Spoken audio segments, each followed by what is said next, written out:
Hai, Assalamualaikum. Kembali lagi bersama saya, Putri Tajang. Di Inspirasi Hidangan Keluarga, mari kita masak. Dan di video kali ini saya akan berbagi resep cara membuat dadar gulung dengan bahan yang sangat sederhana, pastinya sangat ekonomis. Dan untuk bahan pertama di sini saya menggunakan 25 sendok makan tepung terigu yang ukuran per sendoknya seperti ini. Kemudian di sini saya pakai juga sedikit garam, sedikit vanili dan juga soda kue. Dan agar warnanya lebih cantik, di sini saya hanya pakai pasta pandan dan juga pewarna kuning. Dan berhubung di rumah saya tidak memiliki daun pandan, ya sudah kita pakai pasta pandan aja ya teman-teman. Dan selanjutnya di sini akan kita pindahkan tepung terigu ini ke wadah yang agak lebih besar. Kemudian untuk bahannya tadi boleh kita masukkan, ini ada garam, vanili bubuk dan juga soda kue. Ini kita masukkan semua. Jadi di sini saya tidak memakai telur ya teman-teman. Ini sangat ekonomis sekali. Tapi hasilnya itu nanti tetap bagus ya teman-teman, tetap berpori dan tetap lembut. Dan langkah selanjutnya di sini akan kita masukkan air secara bertahap. Dan untuk banyaknya air yang saya pakai di sini, saya menggunakan 700 ml air mineral dengan suhu ruang ya teman-teman. Ini kita masukkan secara bertahap, kemudian kita aduk-aduk. Nah, di sini bertujuan agar tidak ada tepung yang menggerindil ya teman-teman. Ini kita aduk-aduk rata. Dan sebelumnya saya ingin mengucapkan terima kasih banyak untuk teman-teman yang sudah mengklik video sederhana ini. Semoga kalian suka ya dengan resepnya, dan semoga resep kali ini bermanfaat serta bisa menjadi inspirasi cemilan kalian di rumah. Nah, teksturnya seperti ini ya teman-teman. Dan jika sudah, selanjutnya di sini akan saya masukkan pasta pandannya. Di sini kita pakai beberapa tetes yang saya masukkan secara bertahap juga agar nanti tidak berlebihan ya teman-teman.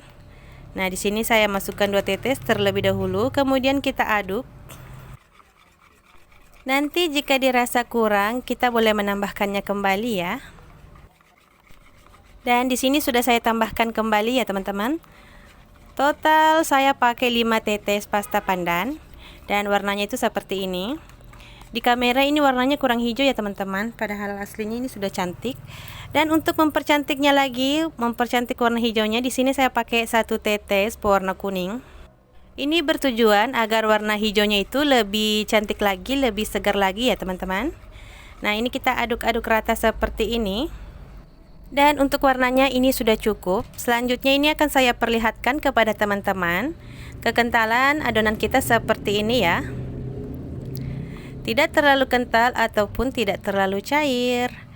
Dan untuk memastikan tidak ada tepung yang menggerindil, ini akan saya saring. Nah, di sini saya pakai alat seperti ini. Dan ini akan saya sisihkan dulu. Kita akan menggantinya dengan wadah yang lain ya teman-teman. Nah, untuk adonannya itu bisa kita saring ya. Nah, ini bertujuan agar adonannya itu lebih halus lagi dan tidak ada tepung yang menggerindil ya. Dan ini dia hasilnya. Selanjutnya kita bisa siapkan teflon. Kita akan memasak adonan ini. Dan sebelumnya di sini akan saya olesi teflonnya menggunakan minyak kelapa atau minyak goreng ya teman-teman.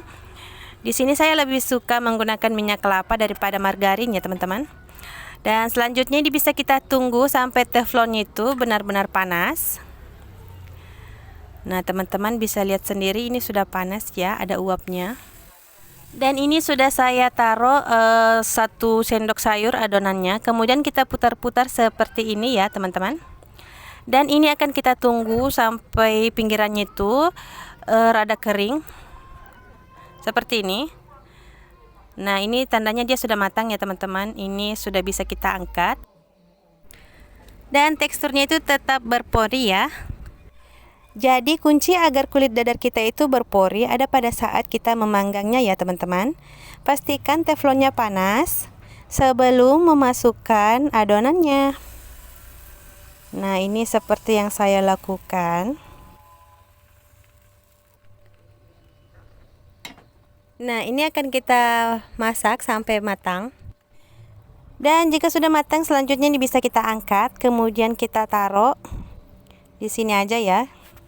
Nah, kita tumpuk aja seperti ini ya teman-teman, tidak akan menempel. Nah, teman-teman bisa lihat sendiri lagi, ini hasilnya sangat bagus ya. Dan kita akan ulangi proses memasaknya ini sampai adonan habis.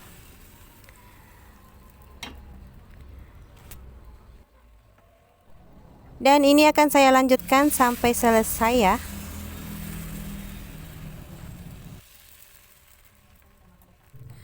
Dan jika sudah selesai, ini dia hasilnya. Dari teksturnya ini sangat lentur. Dan pastinya ini sangat berpori ya teman-teman. Nah, selanjutnya ini akan kita isi menggunakan unti kelapa ya. Nah, di sini saya ada unti kelapa. Buat teman-teman yang tidak tahu cara pembuatan unti kelapa ini seperti apa, boleh cek di video saya sebelumnya ya.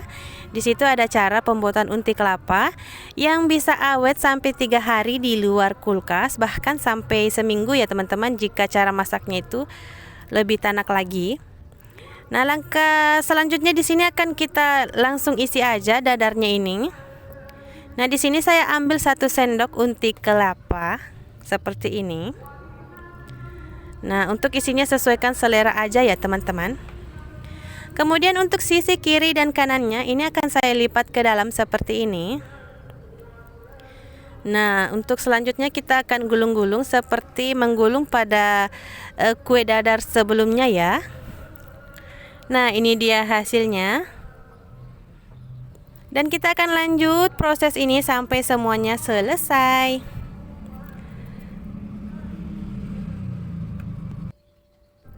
Dan ini videonya saya percepat ya teman-teman. Nah, ini hasilnya sangat cantik. Dan ini dia yang terakhir. Selanjutnya untuk yang sudah selesai bisa kita sisihkan.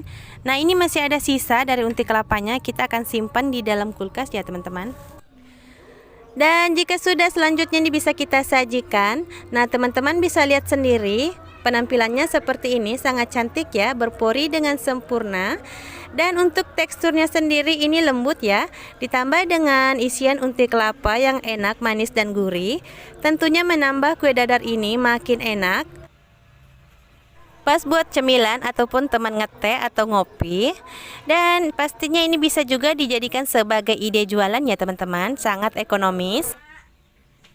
Sebelumnya saya ucapkan terima kasih banyak untuk teman-teman yang sudah menonton video kami sampai selesai. Dan untuk teman-teman yang baru bergabung, saya ucapkan selamat datang. Semoga kalian suka resep-resep dari kami. Dan jangan lupa ya dukungannya dengan cara like, komen, dan subscribe, serta bagikan video ini agar lebih bermanfaat. Dan sekian dulu untuk video kali ini. Sampai jumpa di video selanjutnya. Wassalamualaikum warahmatullahi wabarakatuh. Dah.